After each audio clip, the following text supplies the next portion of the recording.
Welcome to the Occult Rejects.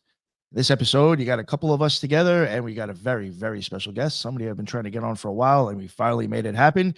We will have PD Newman joining us today. But before we get to him, let me introduce the other rejects on the channel. And we got my man, the Headless Giant. What is going on, sir? How you doing? I've got my Alchemy Monday show coming up tonight, and I've got the Mailbag show with Nick coming up on Thursday. So definitely subscribe to the YouTube channel and get out there and follow me on X and on Instagram as well. Thank you very much. Check out my videos. Definitely send in that mail, and if you want, leave an address, and you'll receive some stickers. Thank you very much, my man. I appreciate you joining us. And my man, Jin, the Ninja. What is going on, sir? How are you? What is up, boss, Mr. 93? So if you want to check me out, you can follow me on X Twitter at Wukong Reborn, WUKONG Reborn, or on IG at Threshold Saints, and also at Threshold Saints for the show account on X Twitter. And I had the great pleasure of recently interviewing Paul Frederick from the Demonosophy podcast with my Grey Lodge co-host, not Matt Murrah, but a different Grey Lodge co-host, as well as Gregory Peters, who wrote the recent book, The New Aeon Tantra. So two amazing interviews coming up, and lots of episodes coming out, so people can check that out. And there's a recent drop I just made on Final Fantasy VIII. So if you're interested in the Kabbalah of Final Fantasy VIII and sort of like the meta ontologies and meta magic that it may or may not contain, you can check that episode out. Thank you, guys. Appreciate it. Thank you very much, sir. I appreciate you making it here. And perfect timing. Unfortunately, forgot. Even though I told Headless Matt was joining us today, totally forgot you were coming, and I started without you, but you made it, Matt. So maybe you can unmute yourself and let everybody know what is going on and how you doing. Sup, everyone. Glad to be here. Glad to meet you, Newman, Headless, and Marks for the first time. So I'm Matt. I mean, recently there was a episode here on Occult Rejects, so you can check that out. I guess it's gonna tell everything you need to know about me. And yeah, very glad. Let's see how it goes today. Awesome. Thank you very much. I appreciate you making it, sir. And last but not least, we got the storyteller himself, Robbie Marks. How are you, sir? Hello. Hope everybody's doing great out there. I'm R. Marks, or Robbie Marks. I'm an artist, illustrator. I do a lot of research. You can check out all my links for my podcast and all my various social media at Linktree RMARX, and that'll pull up everything for you. And it's good to see everybody here, some familiars that I love and some new faces. It's always great.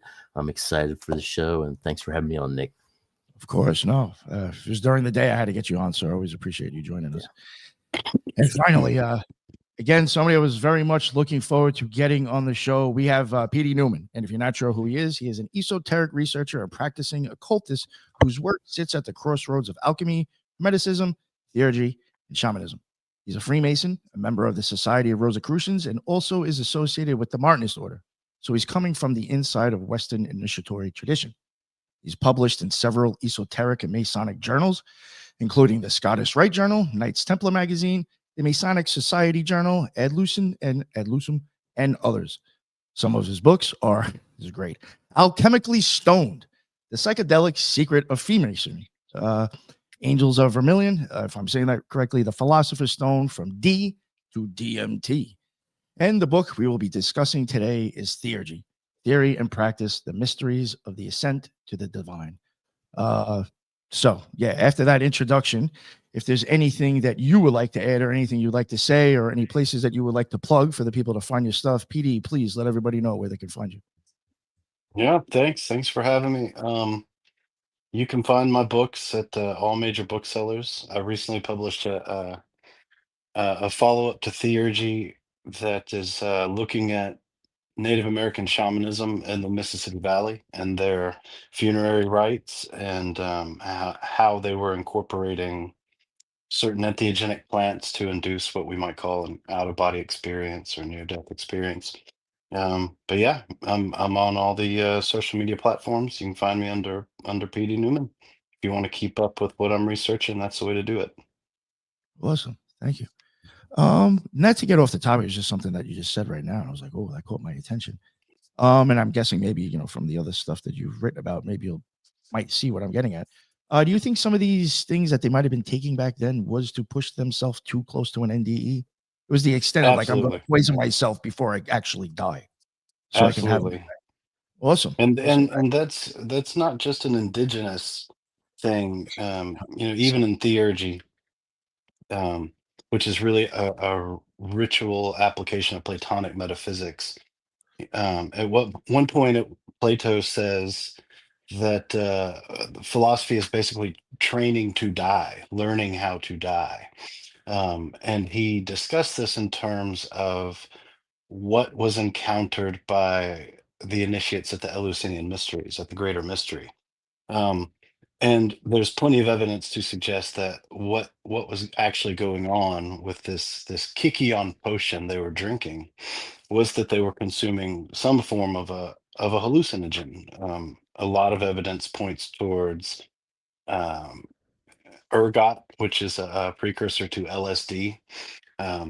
Normally it's toxic, but there are ways to prepare it where it won't induce gangrene and what they call St. Anthony's fire.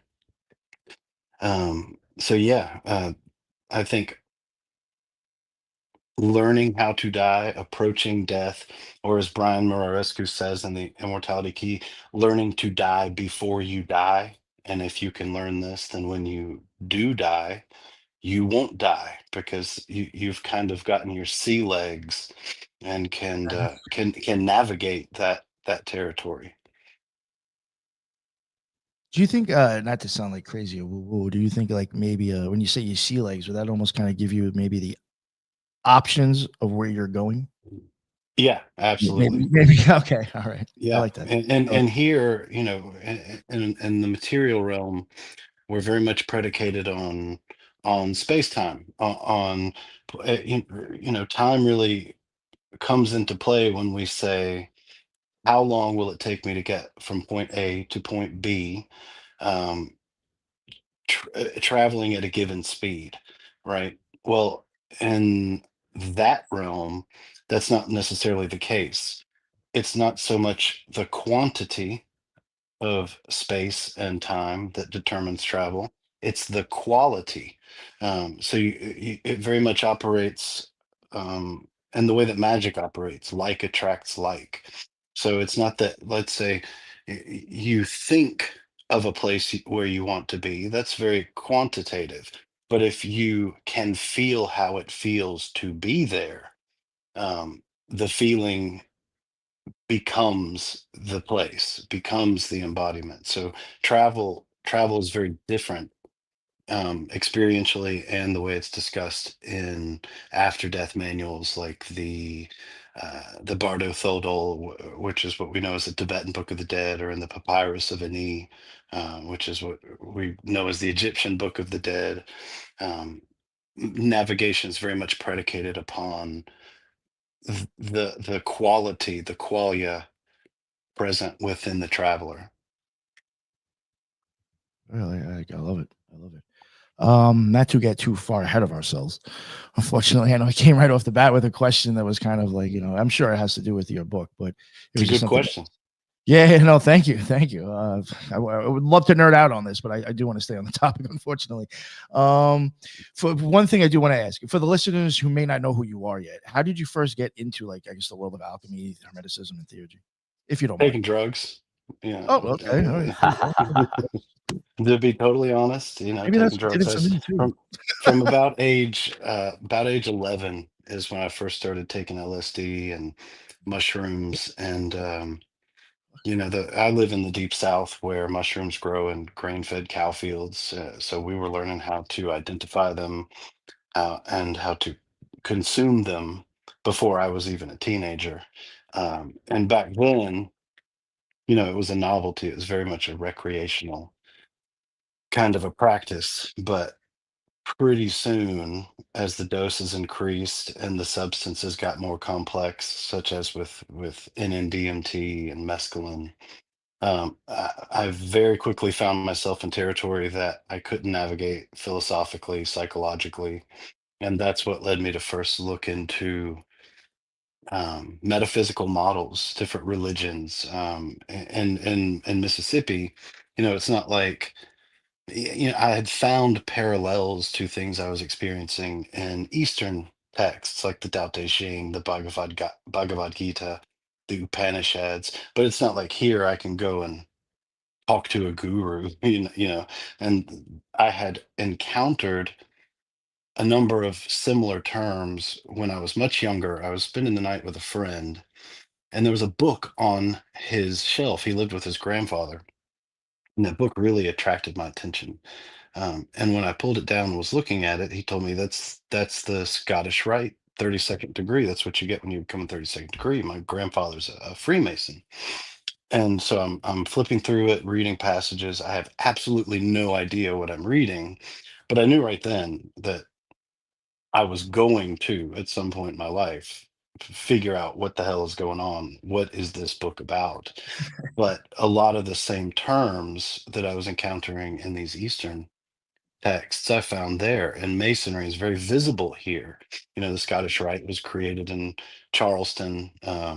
Masonry is very much accepted practice in the South. The further north you get, the more conspiracy kind of minded views of Freemasonry starts creeping in. But here you don't see that. It's very respected. And so I petitioned a lodge, never expected to get in, but I got elected to take the 3 degrees, and it turned out to be absolutely what I needed at the time. And from there, just went on into, Hermeticism and Kabbalah and tarot and alchemy, and it's still going. Theurgy these days, Theurgy, Neoplatonism, the Hermetica. That's really where I spend my time these days. But yeah, that's how it came about. That is awesome. I love it. One thing I did want to ask you, if you don't mind, if you had to, this is for like the newbies and kind of like, I guess I do have a lot of conspiracy theorists too that listen to the show. So I'm going to ask you this question basically for them. If you had to explain theurgy to someone who only knows magic from pop culture, what's the simplest, most accurate definition you'd give them? Because, Well, I'm just saying the idea we have of it from Hollywood is probably completely wrong. So, to borrow a phrase from the Christian scriptures, thy will be done, right? With magic, it's very much predicated upon the accomplishment of one's desires. It's largely ego fulfillment. It can be other things, but usually it's because I want X, and this spell is designed to give me that result. With theurgy, those things can still happen, but they're a byproduct of the real goal of theurgy, which is union with God or with the gods or with a god. But it's basically, and when we say union, it's easy to think of, it's not like a hug, it's not like two people hugging. It's losing your egoic perspective, and for a brief moment chasing your consciousness to its root and perceiving the world as God perceives the world, or as a God perceives the world. So that's how theurgy differs. It means God work, or the work of the gods. So there's also this idea that it- man cannot affect theurgic union. That's purely up to the gods. It's the grace of the gods, whether they reach down and lift that veil for you. All we can do is work on what in the literature is called epitadieties, which means our preparedness, how much we've prepared ourselves to have that veil lifted. That's really the limit of what man is capable of in terms of theurgy. thank you. I would couldn't have said it better. I'll have to say, even like in my time as being a magician or a ceremonial magician, whatever, theurgy worked. It was a different experience with that stuff. I was very, very big into that once I started having which I call magical experiences. I will say, whenever it came to maybe me feeling something, whether it could be maybe just myself feeling good about what I just did or whatever, it was during theurgy, like practices, actual like prayer and devotion to God. that is times where I may actually felt like I had contact. Mhm. It's very deep stuff for me. And I try to do. I have mentioned that on the show a couple of times, but I do think, just from my experience, from how I practice, I think that stuff is highly important, just for me. Mhm. I agree. So And in ceremonial magic, we see analogs. Um, Particularly, there are a few in the Greek magical papyri. The Book of Abramelin is a great example. And that text, the daemon, one's daemon, a daemon is, as it says in Plato's Symposium, is any being that acts as a mediator between man and the gods, and they carry man's aspirations to the gods in the form of prayer, sacrifice, ritual activities, and in return they bring down from the gods to man inspirations. And inspiration literally means to take the god inside oneself. And so we're essentially talking about possession. And post exorcist, the possessions is terrifying to most people, the idea that you can be possessed by a spirit. But in theurgy, that's the highest grace, to be inhabited by a god. And there's a caveat that we should mention, and that's that in theurgy, we're never not inhabited by the gods. Everything happens because of the gods. What changes is our ability to perceive that. Everything down to from stones to animals, and if you're in if you're in Hermetic Kabbalah, you're aware of correspondences, right? That if we're going to work with Tifereth, we're going to work with things. In the metal kingdom, we're going to go for gold. In the mineral kingdom, sulfur. Animal kingdom, we'll go for lions, roosters. All of these examples didn't originate in Kabbalah. It comes from the Jews in exile encountering Neoplatonists in late right. antiquity. And the Neoplatonists, they don't call them correspondences. And it's important, this is an important distinction, because it's easy to psychologize magic and say, well, if I surround myself with red things and increments of 5, psychologically I'm trancing myself into Gebura, right? But for the Neoplatonists, it's not a mnemonic, it is the god. They call it sunthemata and symbola, which means tokens and symbols. And what tokens and symbols are think of them as like fractals of the god sewn throughout the cosmos. And the idea is to bring together from every kingdom of nature the token of the god, and by doing that you make a fit receptacle, what's called a hypodoken. You prepare it, it's epitodietes, you're increasing its ability to capture something of the ray, like a mirror capturing the ray of the sun, and it can inhabit this a statue or a talisman. So it's different in that we're not psychologizing it, which, as much as I love the Golden Dawn system, I see a lot of Golden Dawn practitioners do is psychologize the system. That kind of thinking makes no sense to the Neoplatonists, the Theurgists in late antiquity. Would you say that might have been like Plotinus's issue with the Gnostics too? Because I think when I looked into that, it might have been like them kind of humanizing things that weren't supposed to be humanized.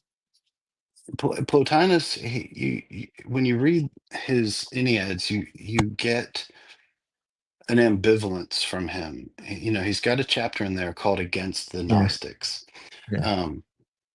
but in that chapter, it's not the dualism he's attacking, it's the notion that the demiurge is evil, because Oh, the concept of the demiurge comes from Plato's Timaeus, where demiurge, which just means builder, we might even say it means mason, but the builder comes along and uses the forms, the Platonic forms, the ideas that exist in the nous, or the mind of God, the highest God, and he forms them into everything we see around us, and then he creates psyche or soul to animate them, which is where we get our word anima, If you're familiar with Jungian psychology, anima just means soul, but it's the root of the word to animate something. Well, the Gnostics, they're primarily coming from a Jewish background. So they're Jews who have been raised on Genesis, on the Torah, and now they're encountering Plato, and they realize that there is truth in both, but how do I rectify it? And when you look at Genesis in chapter 1, it says that Elohim created man. And when he created him a spiritual being, created him a hermaphrodite. But then by the time we get to chapter 2, Elohim disappears, and it says that Yahweh, the tetragrammaton, created man of the dust of the ground and then separated the female out of the male. So the Gnostics reading this, they come to the conclusion that, oh, Elohim must be this higher God principle, while Yahweh, tetragrammaton, is this demiurgic Demiurge. Yes. principle and has trapped the spirit of man into matter, into the dust of the ground, and essentially created a prison for him. That's what Plotinus is taking issue with, because the demiurge for Plotinus is the nous, is the mind of God itself. So when we think about the hierarchy of being in Neoplatonism, there are three things called the hypostases, which they're comparable to the Holy Trinity. In fact, they inform the Holy Trinity. At the top, we have the monad, or the pege, which means the source, the one, and it's beyond being. That means technically it doesn't exist in the way we exist. It's beyond being. Now, below that is the nous, or the mind of God. And this is what became the Logos, or the Son, right? So now we've got the Father and the Son, the Logos. And then below that is Suke, or soul, the world soul. And this becomes the Holy Spirit in early Christianity.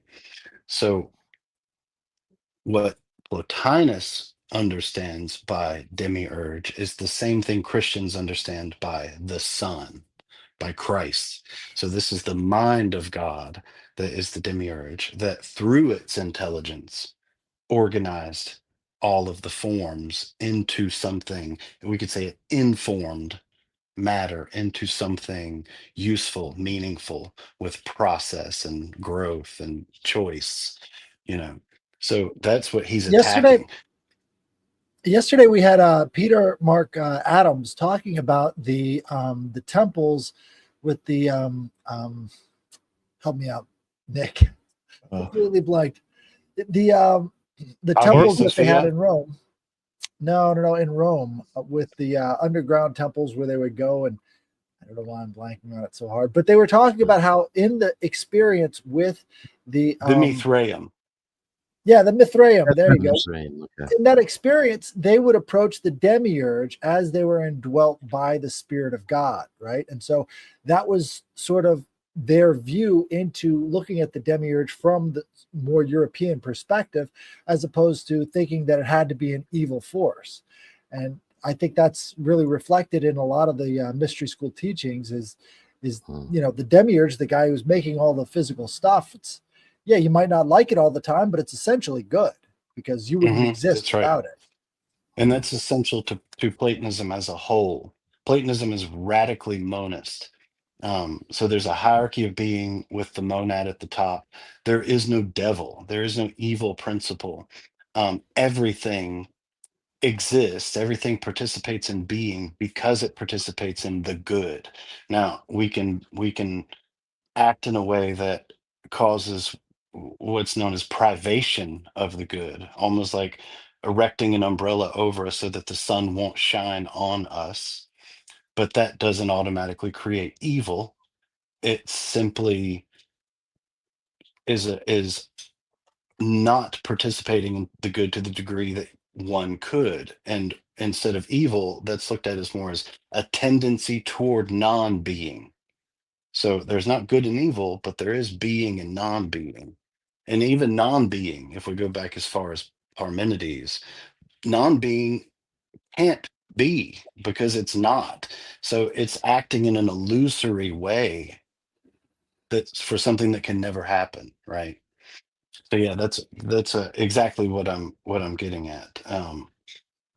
But when I say that Plotinus was a little bit ambivalent, he still had Gnostic tendencies, because you'll see him say in another place in the Enneads, he says that matter is evil. Um, that if evil exists, it's in matter. And Plato would completely disagree with that. Pythagoras would disagree with that. Mhm. It's simply the bottom of the chain of being, where all of those rays, all of those chains descending from the one, from the forms, meet and mingle and produce all of the phenomenology that we encounter. So there was a certain self-loathing with Plotinus in terms of being in a body, and this translated even to his student Porphyry, who organized the Enneads. Porphyry um, is said to have been suicidal at Yeah. more than one time in his life, because he was in a body. He felt so ashamed that he was in a body. And Paul this trying to kind of tell him to go away thinking, for a while or go on vacation. Didn't he tell him to go away for a bit and get your head clear? you'd think, yeah.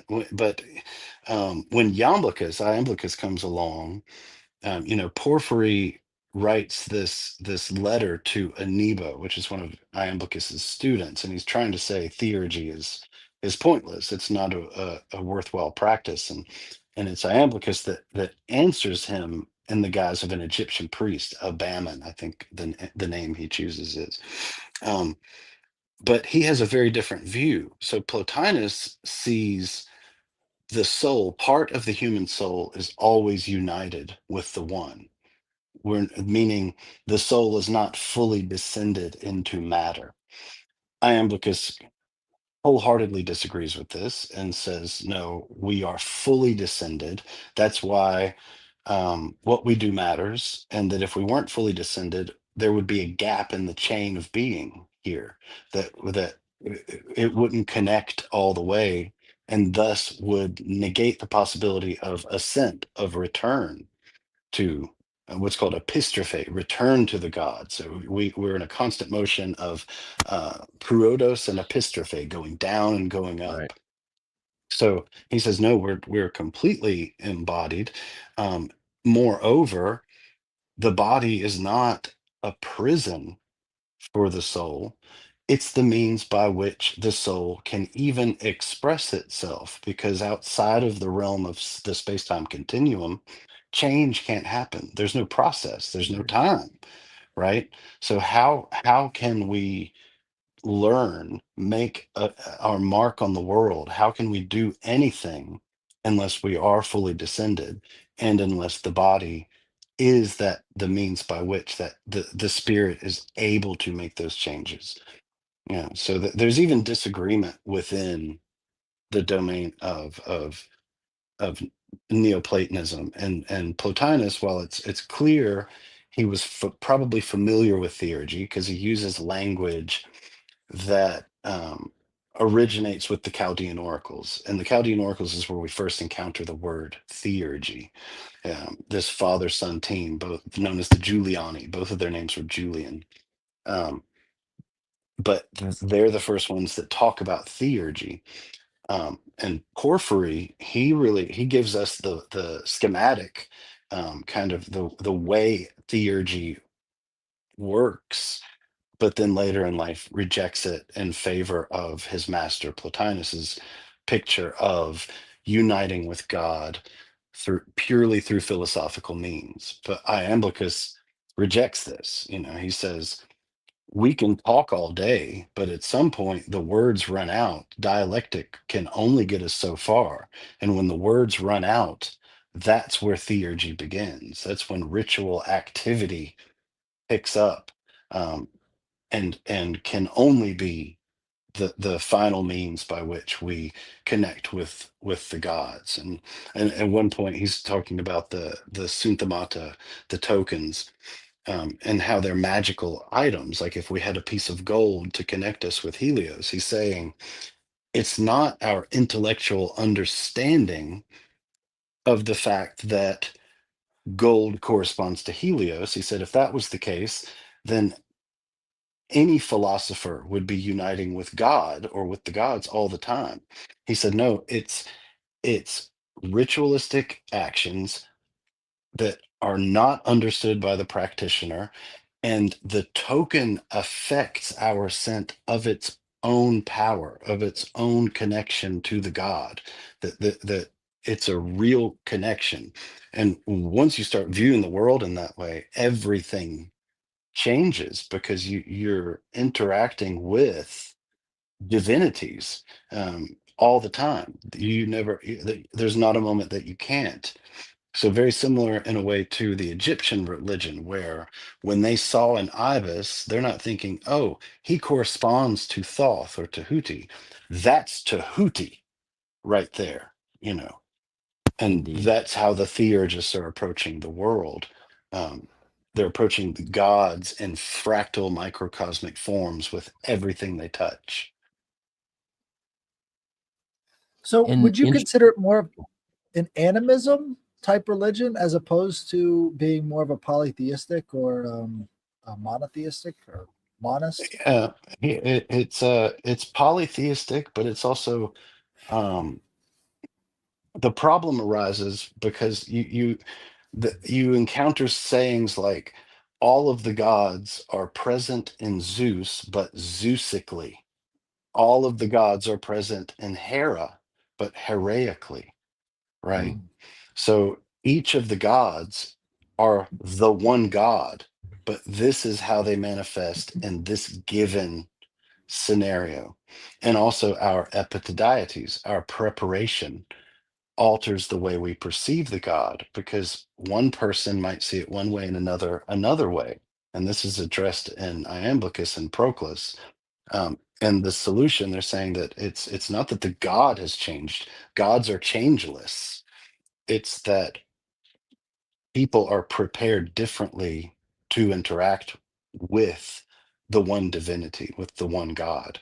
So all of the gods are, I don't want to say descended from, but they're part of what's called Siri, which means chains. Mm. They're part of the chains of these forms that exist, like kind of like archetypes that exist in the mind of the one God. So they're all one thing, just like in Kabbalah, all of the Sephiroth are united in Kether, right? It's only after the supernal triad that they begin to be separate. So in the Nous, all of the gods are one God. These are ideas in his mind, but based on what idea is being expressed through what activity, that determines how we perceive the God, if that makes sense. Mhm. Robbie, was there something you wanted to ask? Oh, I was going to bring up the fact that when you get into the Chaldean oracles, they talk about it's the whisperings of Apollo, but he always takes advice from Zeus. So again, you have this chain, this idea of linking back to source. And it's interesting in regard to talking about theurgy and become like taking on the energetic view of reality from the standpoint of the god. When you get into like voodoo, we were talking about the other night, where the gods actually come down as a rider and participate and dance with the humans, and they talk directly to God. And then you get into, like you're talking about, heresies against the Gnostics, and these ideas of the separation between those that are seeking theurgy and those that are externalizing it, and shying away from. And so you have this diametric cleave, essentially, that has been a battle, it's seemingly as far as you can go back. Yeah, it exists today. Anytime somebody talks about mind over matter, you know, Mm, or um, favors intellectual learning over pumping iron, you know, these are false divisions, and mm, that you can just as much worship Mars, Aries, through reading Sun Tzu or going and lifting some iron in a gym. right, You know, right. those practices are uh, equally effective in terms of worshiping the gods. It's a false division. Yeah, you're absolutely right. Now, And one thing, Iamblichus calls it taking on the mantle of the gods. right? And I think that's what you're describing. And we have something very similar in Palo. I'm a Palo practitioner, and then Palo Kimbisa, which has its origins in Congo, just like voodoo. Right, right. You know, possession is a very real aspect of it, and even communication with the gods through simple divination practices. You know, I'm sure you've encountered the use of cowries and Santeria and Lukumi. We use chamalongos, which are these coins cut out of coconut husks that are concave on one side and convex on the other. And so just like with the cowries, you know, you ask your question, throw them, and the concave side up, those are mouths speaking. Those are a yes. So you could, you know, there's a range of yes and no's and maybes, and rephrase your question. Yes with conditions, no with conditions, those kinds of things. But even that, while seen as trivial by Judeo-Christian traditions, by Islam, we take that very seriously. And no matter what the answer is, that's what you do. You know what I mean? You don't say, oh, well, that's good advice, but I think I'm going to do something else. Part of how you imbue that practice with real power is by always doing what it says. And in that, there is a show of faith. And through that show of faith, there is the increase of the ancestors, the mpungos, the gods, the daemons, to want to actually give you useful information because they know that you're going to follow through with it. And when you do, you know, you become a force of the universe. You're no That's right. longer trying to carve a hole out of a mountain. You are a tidal wave because you have the movement of creation behind you. Right. Well, And this I kind of have brings in. let me bring one point up real quick. I've speculated over the years that the Knights Templar logo, in regard to the two riders and one horse, is exactly describing this process. That's interesting. Yeah, I've never heard that take, but I go like ahead. that. Headless, yeah. Well, I was going to say this brings in the concept of the muse, how inspiration can strike one person, and unless you follow through with the instructions and the inspiration that's been given to you, that muse can leave you, and you won't get it back in the same form or in the same type of. That's absolutely right. People think, Inspiration is slippery little clouds, you know. yeah, And if it comes to you and you don't act on it, you better believe somebody else is going to have the same idea shortly after. And if they act on it, No, ain't that the truth? tough shit. Yo, you know what's crazy? You know how many times I shit you not, even with other co-hosts on the show, I would talk about topics that we would cover, and then we would never get to do it, and somebody else a few weeks later would be like, fuck, man, like what's the odds? Yeah. Yeah, you got to act on And it. it's happened a lot to where it's like freaky. Yeah. Well, when you look at, go ahead. I was going to say, when you look at the cotton gin, there were numerous people that came up with the patent at the same time. Same thing with the Wright brothers. There was another couple of brothers on the other side of the earth, you know, that were formulated. It's these things are in the air. I think it's the intrinsic fractaline nature of the growth of what we are as a whole, as humanity, that's kind of persisting and pushing towards some unseen divine end. Yeah, Darwin too. You know, Darwin came up with the theory of evolution at the same time as a completely unconnected researcher came up with it. And if we look at like Empedocles, who was a pre-Socratic philosopher, but also a magician and a goees, what we might today call a necromancer.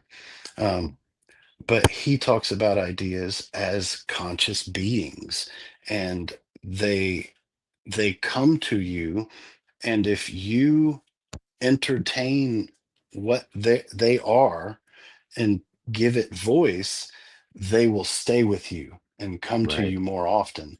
But if you Mhm. don't, he says they will fly off and find someone that is more in line with what they represent, and that person will receive the idea. And even into Christianity, this idea in Saint Augustine where he mentions, he says, if you were to see an angel, he says angels don't have bodies, they're not material objects, so you wouldn't see them with your eyes. You would instead encounter them in the realm of ideas. They would come to you as an epiphany, as a revelation, you know. So it's this idea that ideas are conscious and have motives of their own. And if you are too lazy in the moment to act on it, um, they don't wait. They have no patience. Very Epiphany mercurial. Epiphany is Yeah, a yeah, funny yeah. word because in Greek, it means the appearance of a god, right? That's the theophany, is the epiphany. And to us, it's like, well, I just had an idea. And so we've sort of lost the concept of how sacred these thoughts can be and how Right. connected they are to the rest of the universe. And how does it feel when you have an epiphany? It comes with a sense of enthusiasm, Right. right? And enthusiasmos, it means the God is inside me, you know.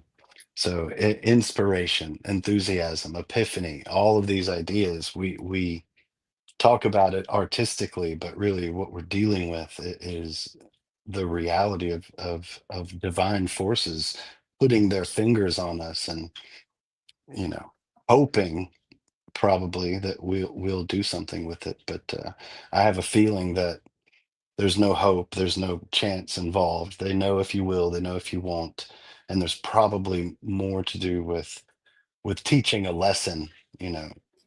Like you Mhm. just said, you don't do the podcast on that, somebody else does. That teaches you the lesson to don't hesitate, act now, live in the moment. There is no future, there is no past, there's this eternal spinning gray minute, and that's the one opportunity. Yeah, and I guess it also comes back to what you were talking about. The I don't know the name you used, but the in Portuguese would be búzios, which is like the concave stuff that they use to Hmm. get the Hmm. information from. Where it's like whatever information you're getting there, it's most likely what it should follow already. Like you're in Hmm. theory it's supposed to be already something important, so go and follow it. Don't discuss it. It's like intuition. You get the intuition, follow it. Otherwise, you're That's not right. gonna follow, and you're gonna see, oh fuck, I should have. Like, why not? That's exactly So it. Yeah. I remember one time I saw an interview with David Lynch, and he was going on about the whole point of forgetting an idea or losing an idea, and like how devastating that can be to an artist. Where he was saying you may want to actually kill yourself because you don't want to lose it. It was something crazy like that. Yeah, Or you're and gonna he's Yeah. probably doing his little, yeah, his you little know, feeling for the. I love yeah, David Lynch. Rest yeah, his so do soul. I. Yeah, Oh yeah. no, I swear, yeah, he has said some great stuff. Did any of you have other questions and stuff? I don't want to be the only one. Well, I was gonna say, as an artist myself, I have a notebook, I have post-it notes. I'm constantly writing things down to remind myself for inspiration to move forward, for that enthusiasm. But it's interesting when you get into these ways of touching on these divine energies. You have like we were talking about, bringing the God into yourself. You have the inspiration that comes to you. You have divination practices. You have dreams, and these things, following the origins back, through ancient Chaldea into the Canaanites, going back to Nimrod, going to the fourth son of Noah, and learning these divinate. And they even say that the use of ecstatic practices was most likely brought into India by the Scythians. So it's this transient kind of ecstatic philosophical belief system that is kind of branched out and connects so many of these systems, but to many, is looked at, even though it's one of the oldest practices, it's looked at as you know potentially evil, because of the unknown, because of the fact that people don't understand the concepts and haven't realized that they are as well participating in these things. Right, all the time. Yes. All the time. We're always participating in the gods, in the muses. But the idea of evil has become so prevalent with the introduction of Judeo-Christianity into the thought model. And it's ironic because both of these religions insist they're monistic, there's one God. But if we're going to posit a devil, we've created a dualistic framework. Right, If he's right. equally powerful but opposite, we're in Zoroastrian territory. We've Yes, yes. left monism. And that's what I like so much about Orthodoxy, about the really early Christianity, like Origen.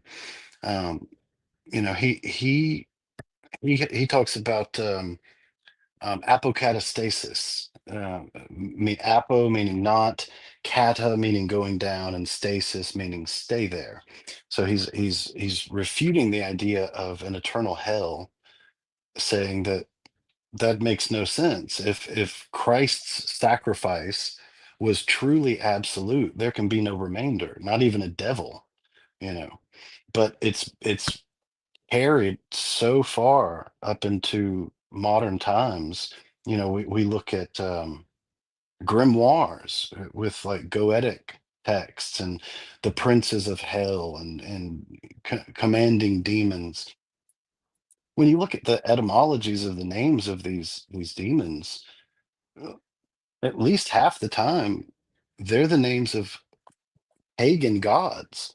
You know, they've just been recast as demons. So um when you encounter Astaroth, you know, we're encountering Astarte, we're encountering Inanna, you know, who is um and on the material plane, the planet Venus. You know, she's the one that has the power to enter the underworld and get back out again, which was unheard of. Right. Because that's really like with Hades in Greece. You know, you if you're dead, you go there and you don't get out, except maybe one time a year, and it's temporary.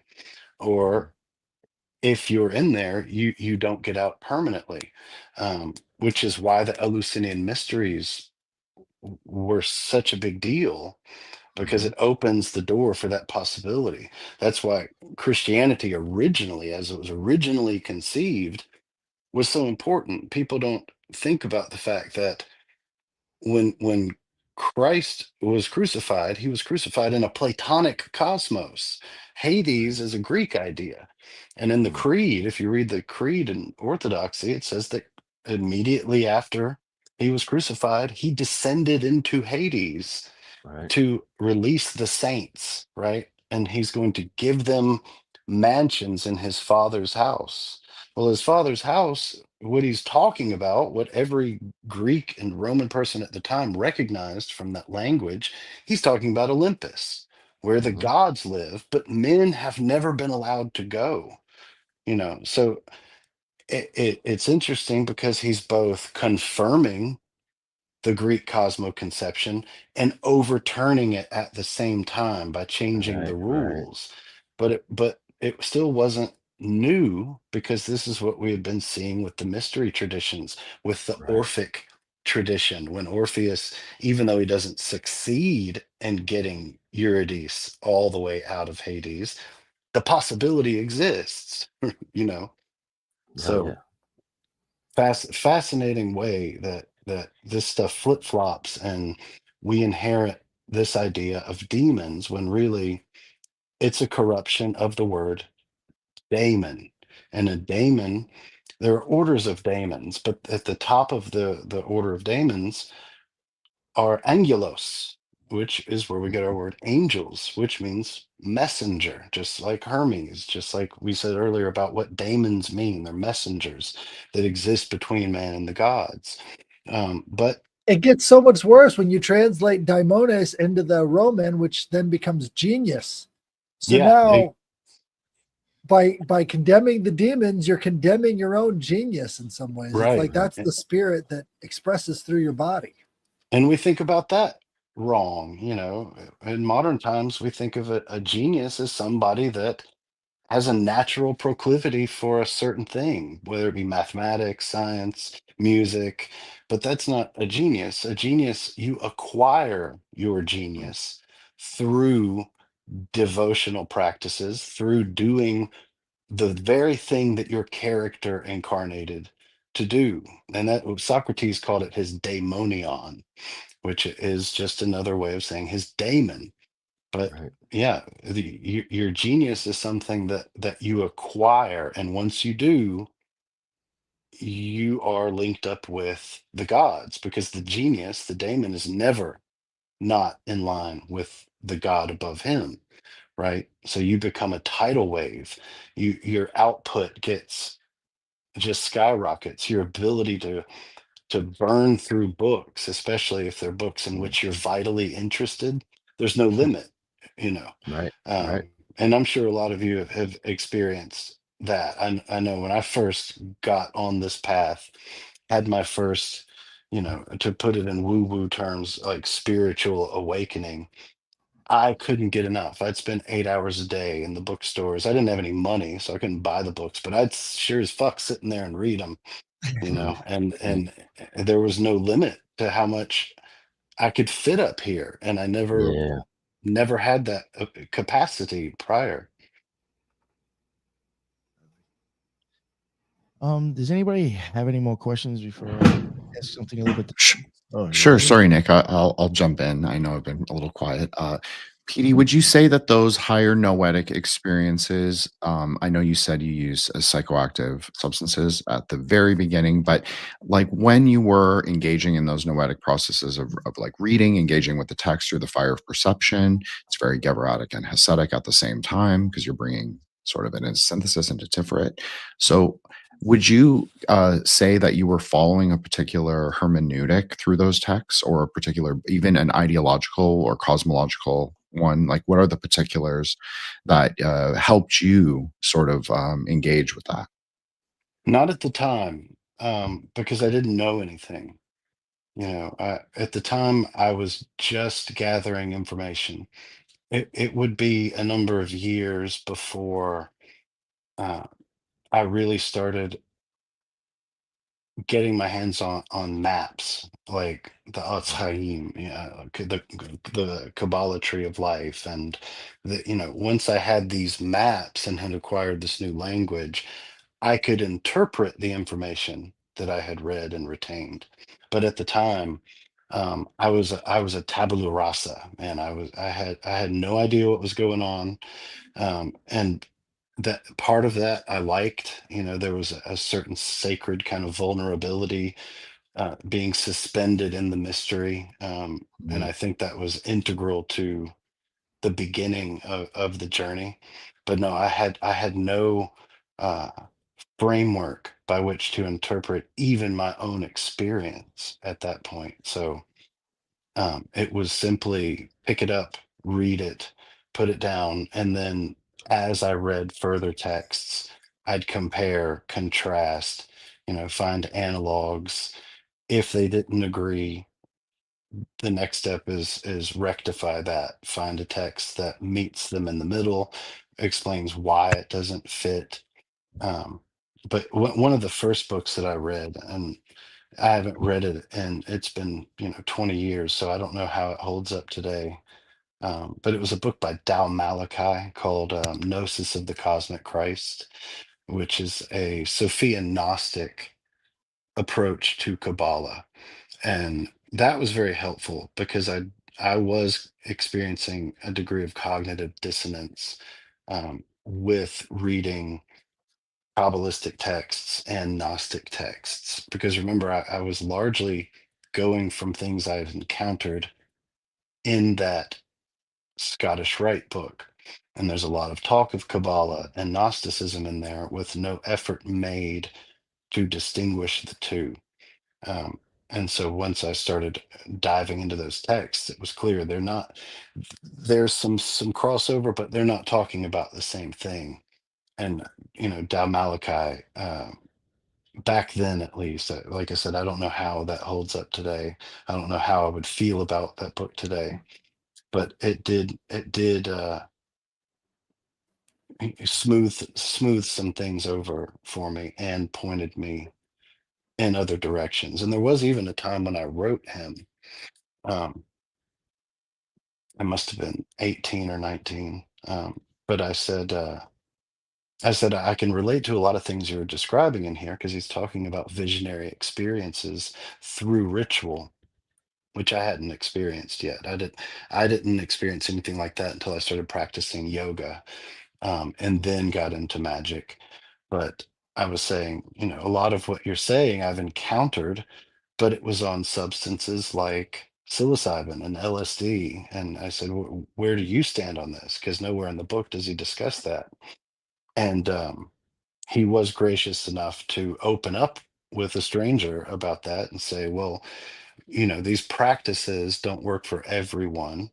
The ones that they don't work for, he said that everyone that comes to me, we start with these practices. If they continue to do them properly and still aren't getting results, he said, I call those hard cases. And with them, I take them to the Native American church and they get a dose of peyote. And usually they come back and it gives them, a frame of reference. They say, oh my God, I get it. Then they go back and say, okay, let's start over and see if we can do these practices and see if you recognize any of the phenomena that you saw on the peyote. And I thought that was a pretty smart way to go about it. Open the Yeah, door. would you say even after that you got to know and practice like magic and all this stuff, if you ever did something again, like any substance? Psychedelics? Yeah, exactly. If you All the time. if you felt the difference, like from doing it after that, you kind of have a bit of more control maybe over that kind of. The first thing I noticed after going back to psychedelics, because I took a break from them for a long time to try and get a frame of reference for that territory from somebody who knew more than I did. But when I returned to them, the first thing I noticed was that it wasn't free anymore. I couldn't just go in there and laugh and trip out and have a good time. Every time it was like, okay, this is work, get to work. So that's one way that I still use them often, especially on solstices, equinoxes, full moons, new moons. I try my best to ritualize it,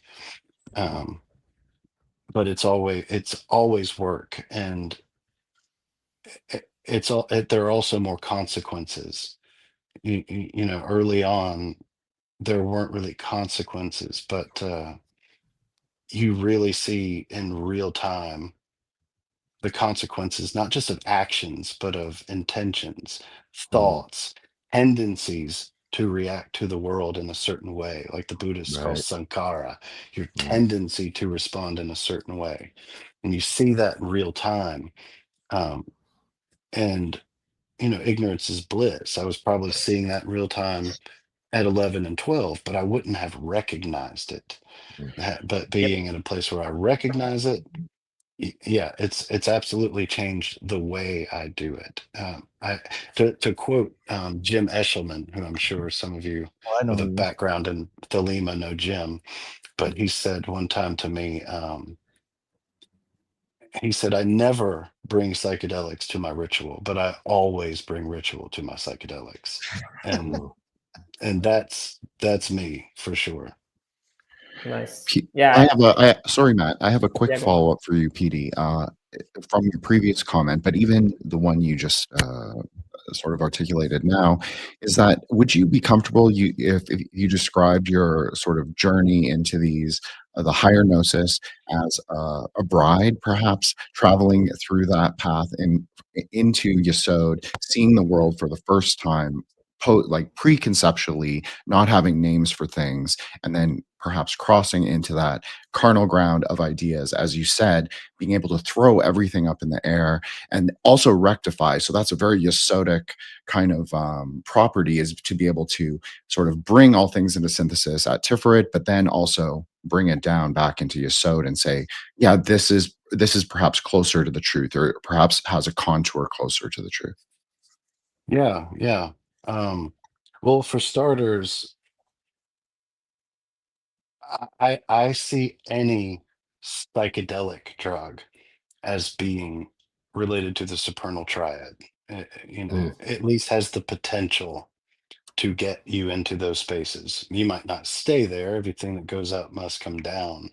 But Right. for the lower Sephiroth, there I still associate them with drugs. If I do a stimulant, I understand that it's propelling my psyche into code. If I do an aphrodisiac, it's propelling my consciousness into Nedzach. I see it that way. Now, Well, in my sorry, personal PD. Apologies. no, in my personal journey, before I had any language for this stuff, and what really made me say I need somebody to kind of give me a leg up here because I don't know what's going on. It was I must have been 16 because I was driving, so I know I had my driver's license. And my younger brother, um, Michael, he's on X as God Sauce, brilliant guy, way smarter than me. But we had gone to a festival in Memphis that it's called Memphis in May, which is kind of like I've, Memphis's Mardi Gras. I've been there a bunch of times. I love Yeah. that festival. Yeah, Well, if you've been there back in the 90s, you probably remember I Hippie was. Hill, Yep. where all the hippies would be playing bongos around the Elvis statue. Um, and Yes. we expressly went there for the purpose of getting LSD because every time Mm, we'd ever been there, we'd found some. But I didn't want to drive with it, you know. mm, So we found this guy that we were familiar with, and I bought 7 hits for each of us, me, my brother, and 2 other friends that were with us. And we didn't have anything to put it on, so we've got this puddle of 7 drops in our hand, mm, and we all look at each other and we're like, "Yeah, let's just down it and jump in the car, and hopefully we'll be home before this gets out of hand." Because Memphis is about an agreed. hour drive from Yeah. Tupelo, and it it was a traumatic drive. I'll say that. Now, when we finally stopped the car and we're all getting out. We stopped at the friend's house who we were all supposed to hang out, but he was kind of wigging out, wanted to go home. So we drive him home, and I tell everybody, get out, stretch your legs. We still have to drive some more, but let's take a breather. And my brother won't get out of the car. And he won't communicate with me. He's not Mm, responsive. He's not catatonic, but he's completely disconnected from the world. And as this evening goes on, he does some things that I can't, to this day, can't explain. mm, Magical type things. And finally, he tells me in this joking kind of way, he's like, I don't know why I'm telling you this. You're just a puppet, you know. But he says, I'm God. I know I'm God. It, I am the one. And I was like, buddy, you're just tripping. You're not handling the LSD well, but you're not God. I promise. I know your mother. You were born. You know. mm, Um, but he's like, no, I am God. I wore this mask my whole life. And tricked myself into believing I was that mask. He said, but now I realize I am all of you, and I am basically the only thing that's real. I work you all like puppets. And he's like, I'm only telling you this because I just need to say it out loud, because you don't matter. You're just a puppet, you know. And I had no idea what to do with this. Um, Mm. I end up calling my mother, you know, and I'm like, Mom, sorry I woke you up. But I gave Michael 7 hits of acid and he thinks he's God. And I need you to explain to him that you pushed him out of your vagina so that he can understand that he can't be God if he was born. I said, because in my state, I was like, logically, that would mean you were the bigger God if you produced Right. him. And you're still And blazing. oh, yes. And so this is back when, you know, there were no cell phones, so we had to borrow a wireless with the long antenna phone. And she's like screaming at me, "You did what?" You know. Yeah. And I'm like, just please talk to Michael so I can get him home, because by this point he's gotten out of the car but won't get back in. Um, and he takes the phone, and I can hear my mom screaming, and he looks at the phone and just effortlessly snaps it into 2 pieces and throws these pieces away. So, Oof. long story short, This is this night, this was a very traumatic night. Um, Mm.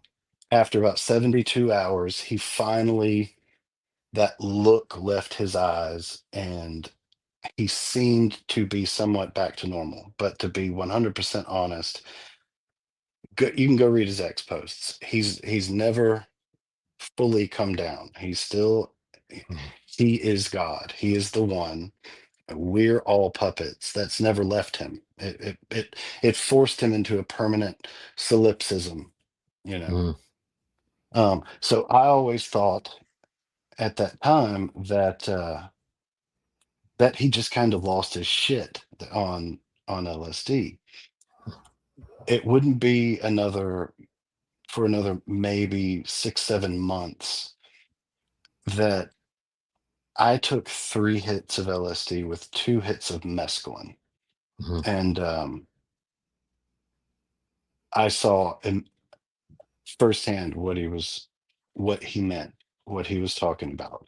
Uh, I was the universe. The Mhm. boundaries of myself completely dissolved. Um, Time didn't exist. Space didn't exist. And I understood while for him, it was a negative. We were puppets. I didn't see it as that. It was more, everyone is me, that you pick up where the Danny game I play leaves off, and that's how we have completion. And it Right. came with this idea that there is only one God, and it doesn't understand itself. I don't understand myself, was the thought process. So Mm. what better way to gain self-knowledge than to play multiple roles that can interact with itself subjectively, Mhm. right? To gain self knowledge through this illusion of multiple players. Um, and it was both ecstatic and absolutely terrifying. Mm. And so Right. when I came down from that, that's when I said, I'm not doing that again until I can get a picture of why the get a framework for why this happens, some philosophically, what is going on when this happens, because now it's happened to 2 people, myself included. um but again, you know, you get into those Eastern texts, and it's in the Yes. plainest language ever, Right. that Right. you're basically, we're fingers on a hand, and in certain states you can chase it up the arm, up the shoulder, and get right into the head of whatever being you're Mm. just a digit on. Um so yeah, that was the journey that forced me into a reckoning. Now that's not what I call my spiritual awakening. That was a crisis. My Mm. spiritual awakening experience came much later, after I had started working the AA system and was doing yoga every day, and I'd been doing, incorporating one limb at a time. So I had incorporated yama, niyama, asana, and now I'm working on pranayama. And the pranayama, the breathing exercises, energized me to such a degree that I couldn't sleep or I couldn't eat. So I just sat up and did the asana and pranayama for almost 3 days, and something clicked, like a dam broke in my chest. And thankfully, it wasn't like what happened when I became God. It was more this state of total ecstasy that I didn't know what to do with. My only thought was, how can I be of service to Mhm. people? And my only solution um, was I was going to all my friends' houses, washing their dishes, sweeping their floors. That's all I could think to do. And my friend Dustin, he was like, Danny, man, you don't have to do that. Come here, why don't you come smoke this joint with me? Let's just chill out. And I'm like, oh, I'm crying in there Yep. with joy at sweeping this floor. Yeah. Everybody was worried to death about what is wrong with Danny. That's what my friends call me, Danny. State of um samadhi. it was Well, total, and it lasted uh almost as long as it took to get there. It lasted right about 3 days, and by that time I thought this was permanent. Like, this Yeah. was this was enlightenment, that this would never go away. And But in after some three ways, it days clears you. Yeah. I don't want to say I crashed, but Mm. I came down and was back at my normal baseline, and I kind of mourned that it went away. um, and Yeah. it initially led me to think that enlightenment was a sham, that this was just a trick of body chemistry. It wouldn't be until years later that I realized that enlightenment is not that state. It's attaining that state, coming back down, and allowing what you saw, what you knew in that state, to inform the way you behave when you're at Walmart or when you're in Right. traffic. Mm. That's enlightenment. That if you are in that state forever, Hmm. you're useless. You're useless to everyone around you. You're a buffoon in a way. But if you can come back down, where you have to clock in and out from your job, clean up your own mess, wash the dishes, but still, even if you don't feel it, allow your behavior to be dictated by what you saw and knew in those moments. I think that's closer to what we in the West call, an enlightened state or whatever. Right. Something I did want to ask you, it's a little bit different, a little bit off topic, but I think it does go to your, definitely with your book.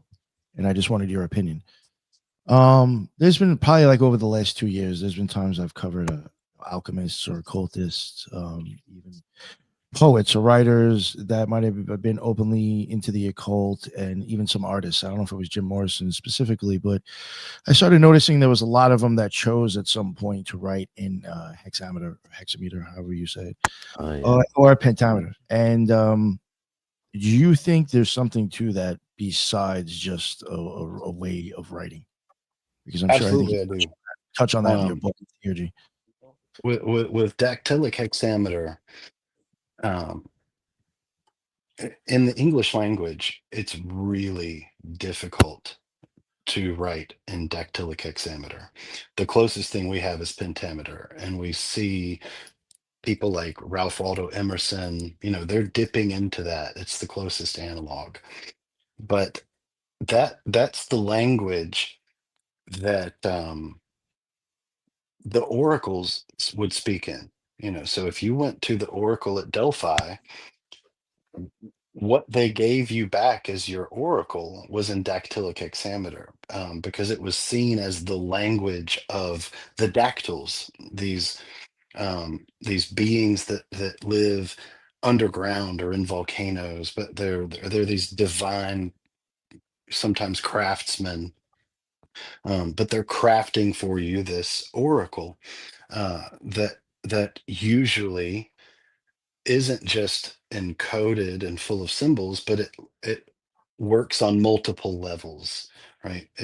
So it has, for the ancient Greeks, it has the potential to create a statement that can be true on more than one level, and that's somehow inherent in the form, not just the words.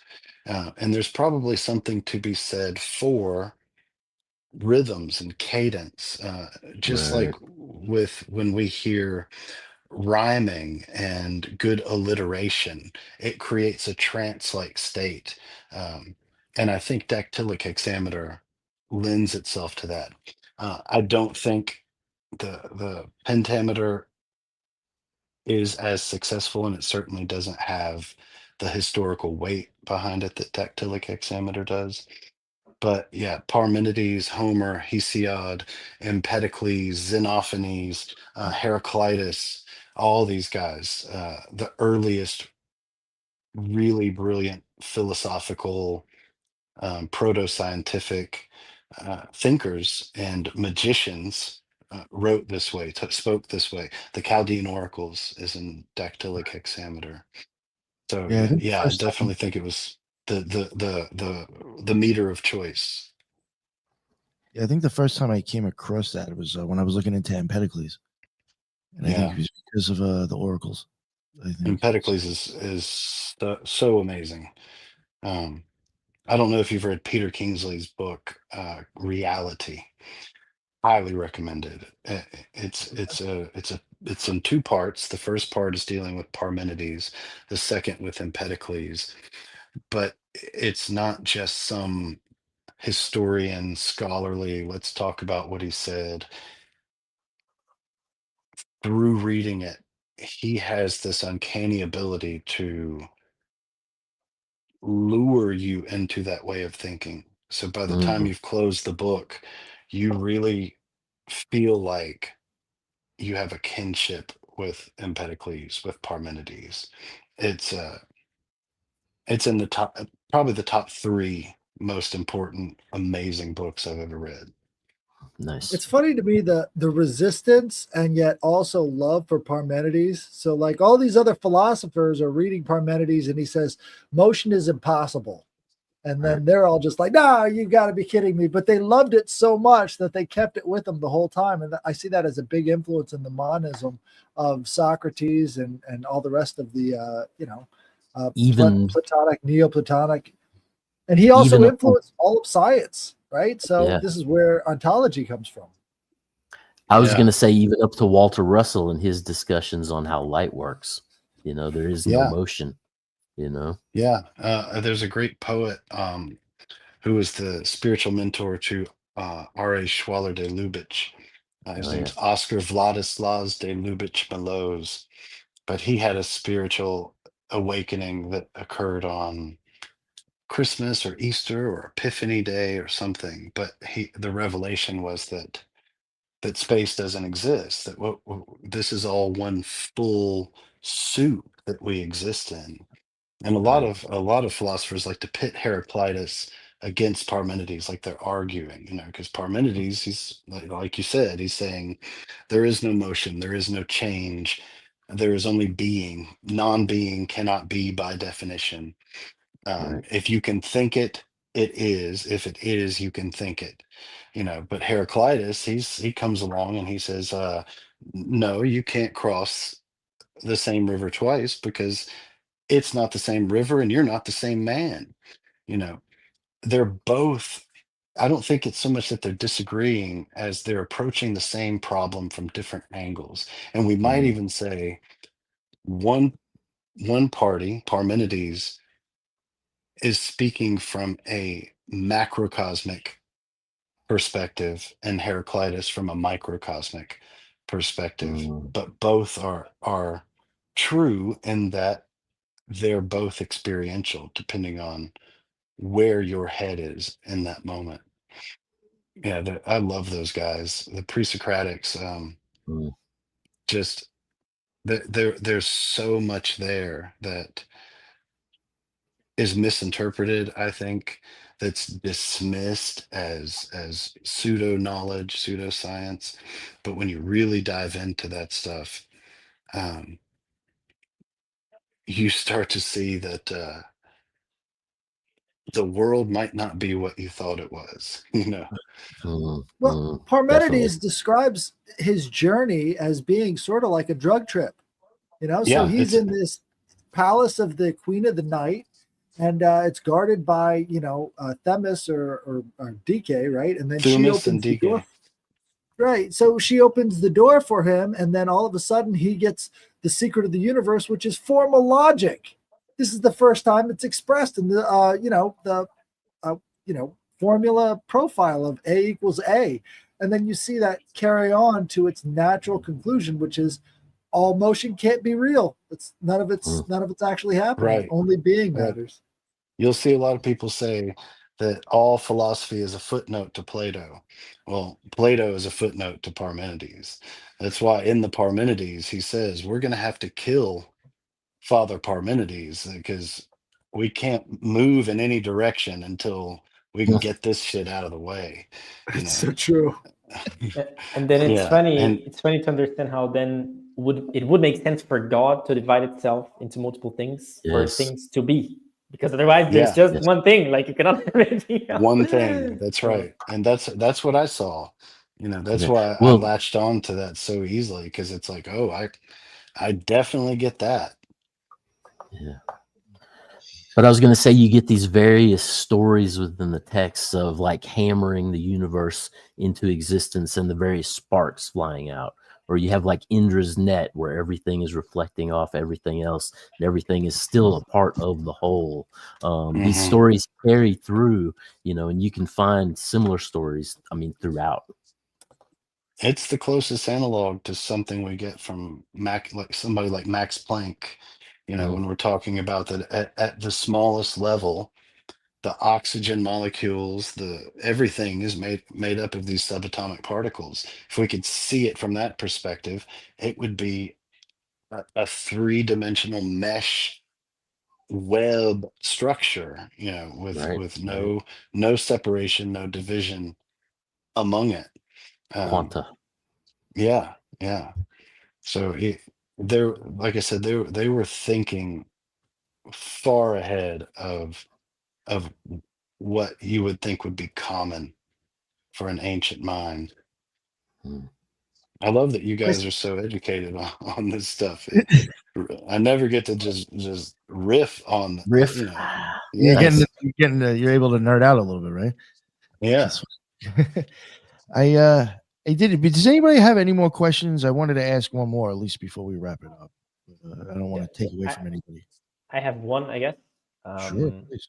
So I don't know what's the different things that you tried, let's say, but how did you perceive, for example, I had experiences with ayahuasca, with mushrooms, with LSD, with some other stuff. And it's very intriguing that each one of them have a kind of persona, if I may call it like that. Like they present themselves a little bit differently, even though, like you could say, okay, the compounds maybe are a little bit different as well, but there is a similarity in how they behave. So even if it's, let's say, I had different ayahuasca ceremonies with different people, so they were prepared differently, but in theory, it was always kind of the same type of experience. The same with like mushrooms. I had mushrooms the same in Brazil or in another place, and so in theory they're different, but the experience is super similar. So I was wondering if, from your perspective, you could see that as well, and how would you, if you ever try to interpret that, like, would you connect each of, for example, the mushrooms, even the Americans, I guess Central Americans, South Americans, they call it like Tiona Calt or something like that. Like they have a name. Tiana Nakatu. Exactly. So or like for ayahuasca, they call it like Mother Aya or whatever. So they kind of already personify it.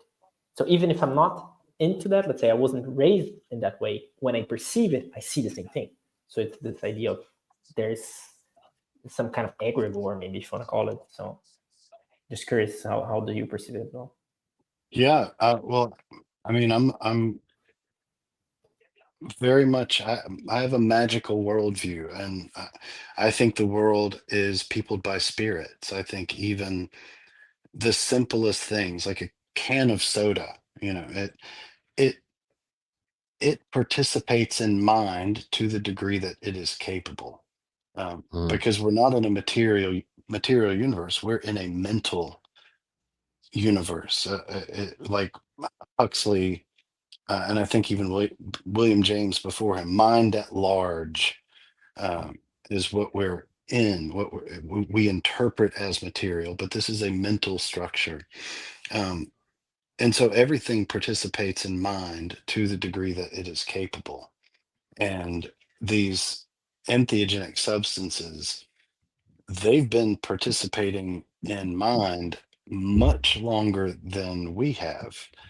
There right. is a spiritual intelligence to them. There's a being there. And like you said, if you doubt that, take ayahuasca, because I promise you'll encounter a female type figure. You take Mm, mescaline or peyote, you will encounter a male like figure. mhm. You take salvia divinorum, Yeah, divinorum. it will Yes. be a female type figure every Mm, time. Um, and of course, I struggled with this, especially with LSD, because the high doses of LSD, the visuals are very cartoon-like. right. And I thought, why am I seeing, is it that mundane that I watched cartoons when I was a kid? So now I'm seeing cartoons, but no, I think it has more to do with cartoons exist because just like Parmenides said, if it is, and it's always been a part of this. And Mm, it manifests for us in a material realm as something somebody drew and moved the pictures real fast. But that doesn't mean that it came from a vacuum, came from nowhere. And so it raises the question, well, obviously there are no cartoons in a square of blotter paper. Where is this coming from?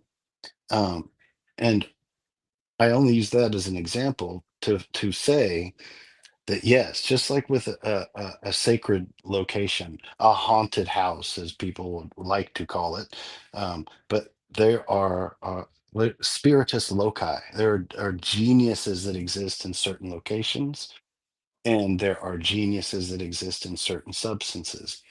And mm, when we begin to approach them that way, that's where we really enter magical territory with these substances. You can trip on them, all you want to, but the moment you meet it as an entity, mm, things change. The communication takes place. It's like with dreaming, right. when you wake up in a spiritual awakening, it's almost like waking up and becoming lucid in a dream, because you realize in a dream, it doesn't matter who you're dreaming about, what the room is, they're all you, from a Right. psychological perspective. I'm playing the role of each person here. I'm playing the role of the room I'm in.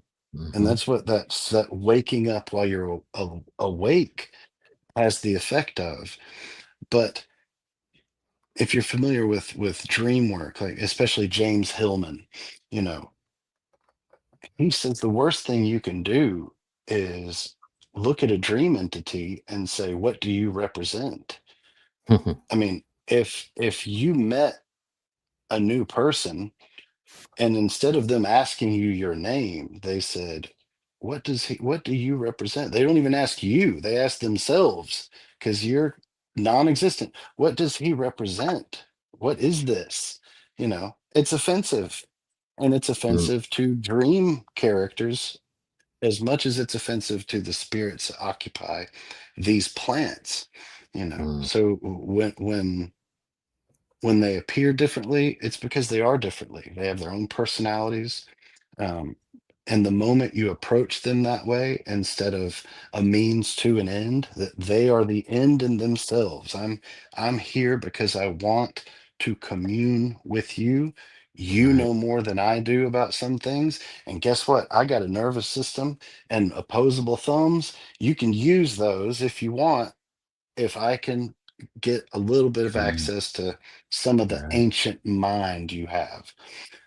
That's my approach. So yeah, I definitely think, as new age as I might come off, man, there are spirits in those things. There is intelligence in Yes. nature, and it's far surpasses anything mankind has deduced over the however many millennia we've been Yeah. running Well, there. around on this planet.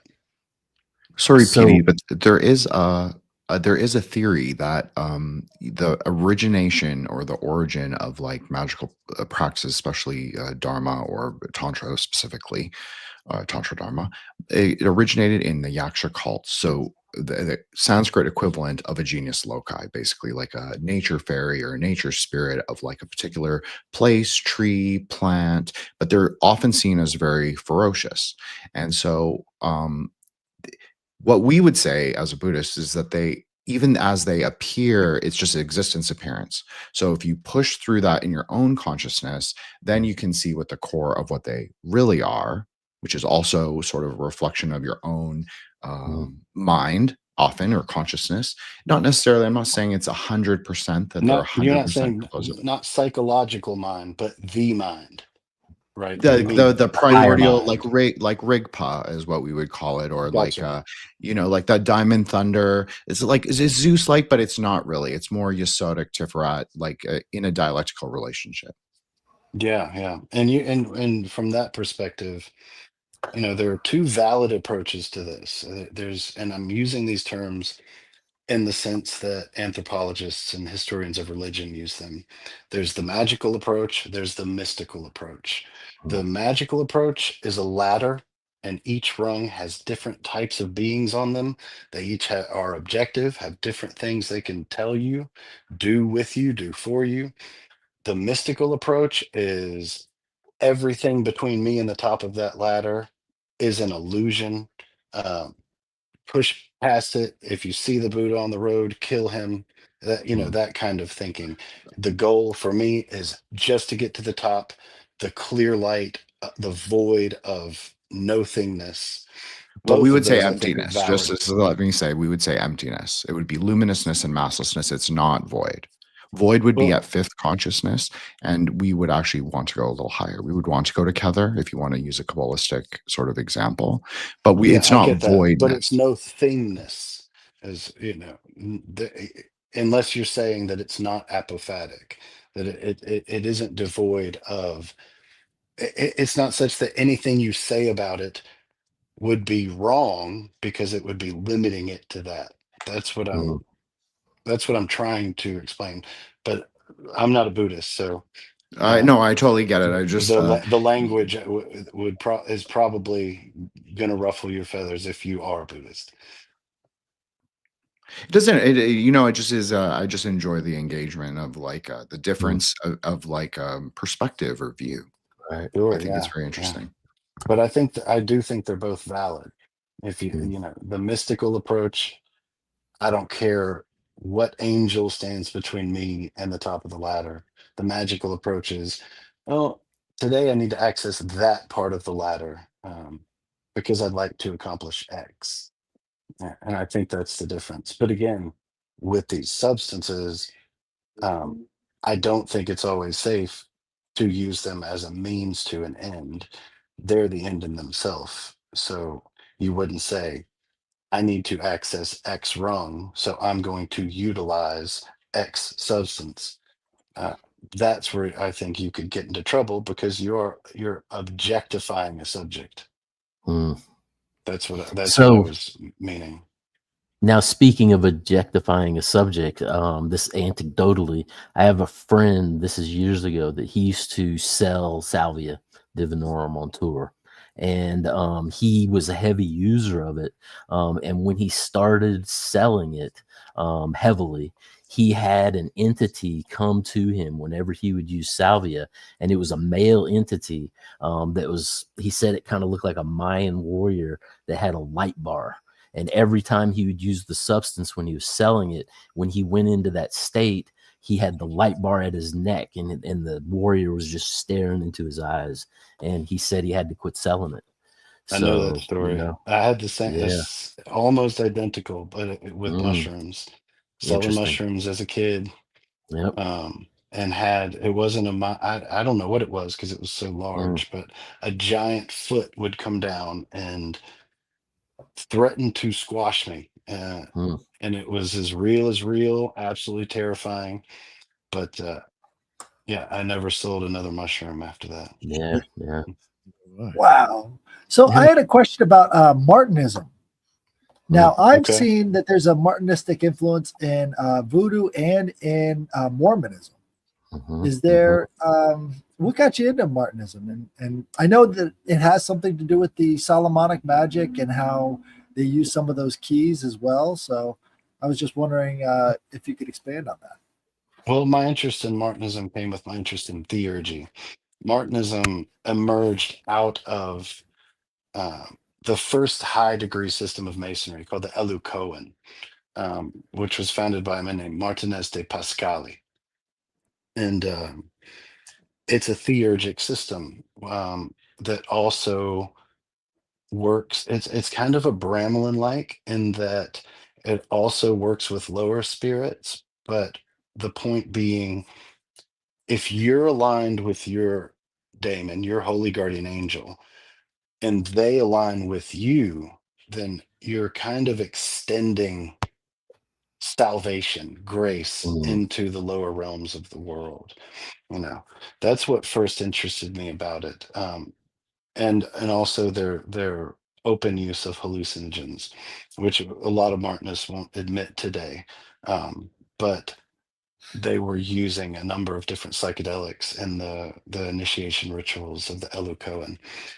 Now, after the Elucoan officially closed, Louis Claude de Saint Martin had a circle of friends around him that he would continue teaching what he called the way of the heart. So it's no longer ritualistic, no longer theurgic. It's more like he's doing a Plotinus kind of thing.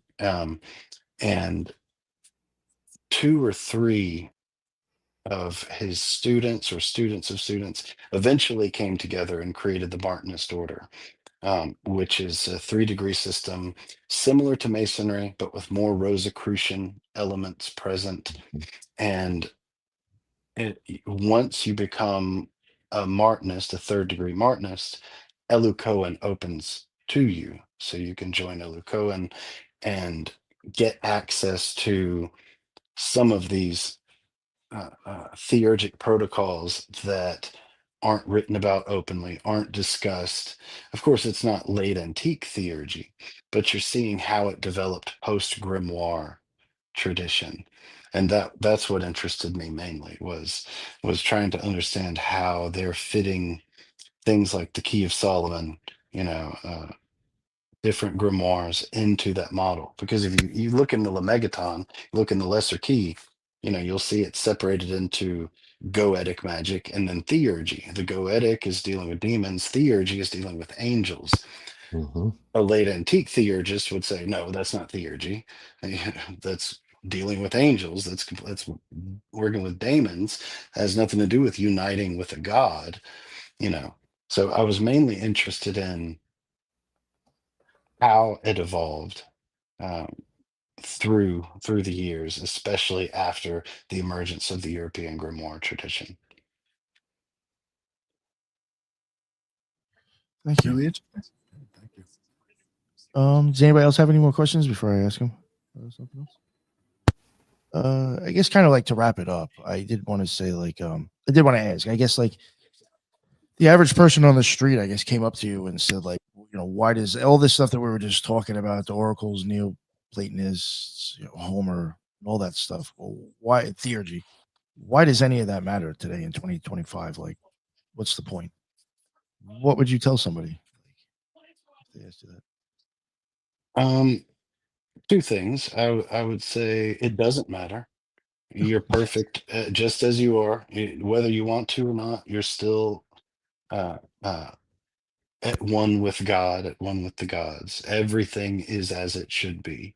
Um, but at the same time, we tend to get in our way, think things should be one way. Um, we see the world as we wish it were, not as it is. And I think that from that perspective, theurgy can offer a lot of solace, not solace in terms of how we feel when we butt up against the world, because it does imbue it with a meaning, with a sanctity that is very hard to find, even in the world religions. Mm, Um, it's just hard today to go outside and really feel the miracle of being, uh, of everything. And I think that's the biggest thing I've taken away from theurgy is participating in the miracle. right. Foraging. When you're foraging and I'm going out and I'm finding heliotrope, I'm participating in Helios, and it just changes the entire dynamic of me against the world. Um, so that's probably the as kind of puzzling as it probably sounds to some listeners. That's my explanation. I like that. Very well said. Um, I think I mean, not to speak for Jen, but I think like me and him have even discussed it. For myself, I mentioned before with theurgy. When I have practiced that before in my past, that is some of the times when I've actually really felt some sort of like emotional effect, or some sort Hmm. of like deep feeling. I Mm, think Jen has even said that you've been into like theurgical stuff, and yeah. Yeah, So it Tantra unblocks. can be very theurgic.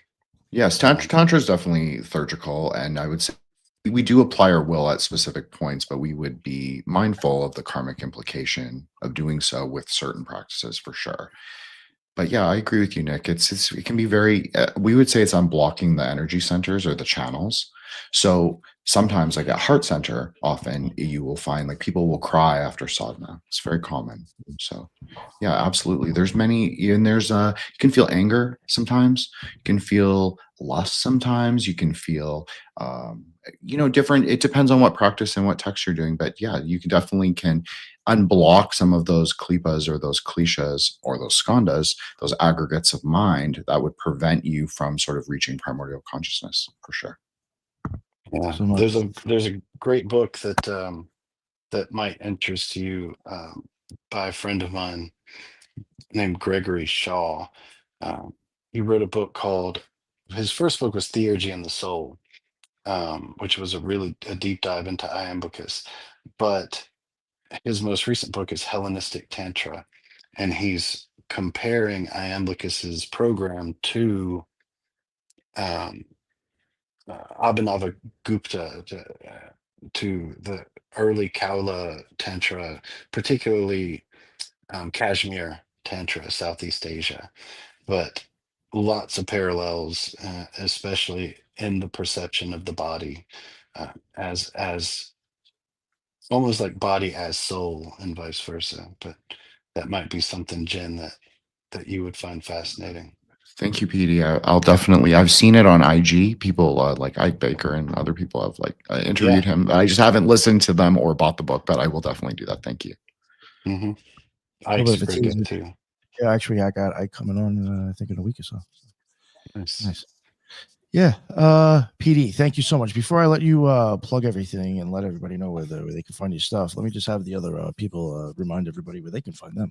Jin, real quick, let everybody know where they can find all your amazing stuff. What's up? Thank you so much, PD. I know it was a little discursive, but I know you're so smart and you can take it. And I really enjoyed it. And thank you so much for teaching me about the more Platonic and Neoplatonic system, which I'm not that familiar with, to be honest. So it was definitely a learning episode for me. And thank you, of course, to the other co-hosts, especially to Nick and Matt Murrah, who is my co-host on the Gray Lodge, which is our co-host like roundtable. We talk about speculative Gnosticism every Friday night, and check us out on YouTube and at thetruegraylodge.com, TRVE truegraylodge.com, and at Threshold Saints if you want to follow me. And I'm interviewing the alt lit author Andrew Thompson and his new book Crowbar, so that'll be dropping really soon. It's supposedly the book of 2025, so I was really lucky to be able to interview him. So thank you guys so much. Appreciate it. Of course. No, thank you for making it, my man. And Headless Giant, what is going on, bud? Thank you. You can find me on X and on Instagram at the Headless Giant, and you can follow my YouTube channel at the Headless Giant. And if you have any sort of mystical experiences, any kind of a drug experience having to do with these entities or UFOs or anything, you can send it to you can go with the Headless Giant Podcast at gmail.com, and we will read those on Thursdays, and Nick will give you some stickers. So definitely check that out as well. Awesome. Thank you very much, sir. And Matt, my man, what's going on, bud? Again, thanks a lot for calling me here, Nick, and nice to meet you all. It was a very nice episode. Thanks, PD, for sharing all the stuff. It's cool to see other people practice and get to the same places. And, even if, as obviously we're not going to share every time 100% the same thing, it's cool to understand how others think and so on. And it was very fascinating stuff. So again, thanks a lot for that. And yeah, you guys can find me as it's here at Mentmore19 everywhere: Twitter, YouTube, Instagram, TikTok, any place. There's also my website, that's Kabbalah.com, KAABALAH.com. And yeah, there's an episode here on Occult Rejects from this, very recent. You guys can check that out as well. It was very nice. Yes, it is. It's still up on the live, so go check that out. And my man, Robbie Marks, thank you so much for making it today, brother. Yeah, I'm glad I could make it. Thanks for having me on. And it's great to see everybody. Great to meet the new people. PD, excellent conversation.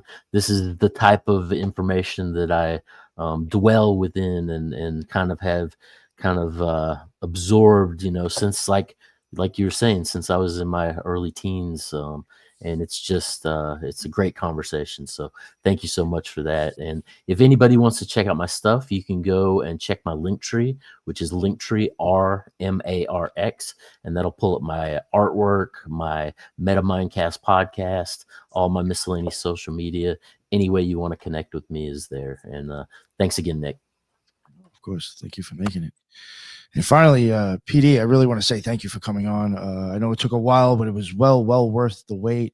I think the other rejects on the show can even say probably within the last 6 months, I've gotten very interested in Neoplatonism and some of the older stuff. So this show is really, really, I truly love the show. So thank you very much for coming on, man. And please let everybody know where they can find your stuff. Yeah, well, I've had a blast. I mean, like I said, it's very rare that I get to just kind of riff on this stuff. Usually, I'm having to reinvent the wheel, and you guys are already rolling. So this has been a treat for me. As far as where to find me, Facebook, Instagram, X. I usually just post what I'm researching, and you can find me on under PD Newman on all those platforms. Again, my books, all major booksellers, and I'm working on 3 or 4 books right now, kind of juggling them. But before those come out, my colleague Alec Hawkins, he's an award-winning filmmaker out of Columbus, Mississippi. We're finishing up a documentary right now on my second book, Angels in Vermilion, kind of tracing the trajectory of Acacia and the use of DMT from Egypt to Prague to London and finally into Freemasonry. And hopefully that'll be done next spring. But yeah, follow me on any of my social media accounts, and I'll keep you updated on our progress with that. And again, thanks, guys. It's been a real pleasure. Oh, thank you Yes. again. And I do think, as far as I know, we got hooked up through Inner Tradition. So I guess if anybody's looking for his books, they should be on that site. So, he should be Yeah. on there. Check that out. Thank you again for coming on, and everybody in the chat. That's what's up. Even the people who don't agree with this stuff, I appreciate your opinion and jumping in on the chat. And the people that had stuff to add, that's what's up. Again, I appreciate it, and that's why we go live.